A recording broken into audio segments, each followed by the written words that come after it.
सरकारी नौकरी मिलना भगवान से मिलने के बराबर है। लेकिन इससे भी बड़ी बात है, इससे बहुत बड़ी बात है कि सरकारी नौकर यानी कि गवर्नमेंट स्टाफ का अच्छे बिहेव वाला मिलना। पता नहीं क्यों सरकारी नौकरी हो जाने के बाद, किसी भी पद के पर बैठ जाने के बाद अपने पद के गरिमा को भूल जाते हैं सब। कानून नियम कुछ पता नहीं है, लेकिन बातें बड़ी-बड़ी करेंगे। आपसे सीधी मुँह बात नहीं करेंगे।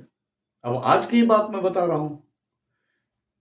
चिरकुंडा के पोस्ट ऑफिस में एक सिंपल सा रूल लगाया गया है। मेरे को नहीं पता है कि ये रूल सही है या गलत है कि आप कोई भी चीज पार्सल कीजिएगा तो आपको आधार कार्ड का कॉपी देना पड़ेगा। हमको यहाँ कहीं से इसका रूल का कोई ऑथेंटिकेशन समझ में नहीं आया। हम वहां के स्टाफ से पूछते हैं कि भैया ये रूल अगर है तो आप हमको ये रिटर्न दिखा दो, आपके लिखे हुए पे नहीं ना मानेंगे हम, लिखा हुआ भी नहीं था कहीं।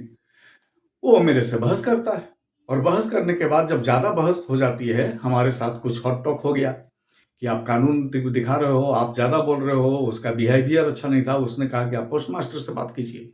और हम जब बोला कि हम लोग पोस्ट मास्टर के पास क्यों जाएंगे, जब हम पार्सल के लिए आपके काउंटर पे आए हैं तो आप ही ना हमको बताओगे। तो उसने काउंटर के ऊपर में क्लोज का बोर्ड लगा दिया कि हम काउंटर मेरा क्लोज हो गया, हम अब काम नहीं करेंगे। पोस्ट मास्टर के पास गए।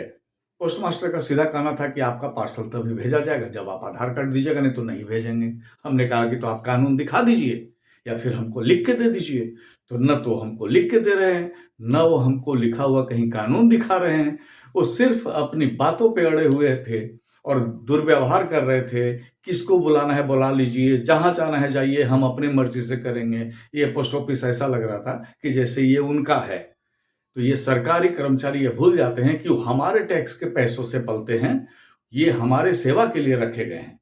तो सरकार से हमारा ये निवेदन है कि सरकारी कर्मचारियों का समय समय पे, time to time behaviour counselling किया जाए कि इनका बिहेवियर आम लोगों के साथ कैसा होना चाहिए। और अगर आपको भी लगता है कि हमारी बात सच है तो आप सपोर्ट कीजिए, आप कमेंट कीजिए, या अगर आप सफर किए हैं इस तरह से किसी भी सरकारी विभाग में तो आप हमें इस बात को बताइए। आगे मैं उस पर भी वीडियो बनाऊंगा। Thank you.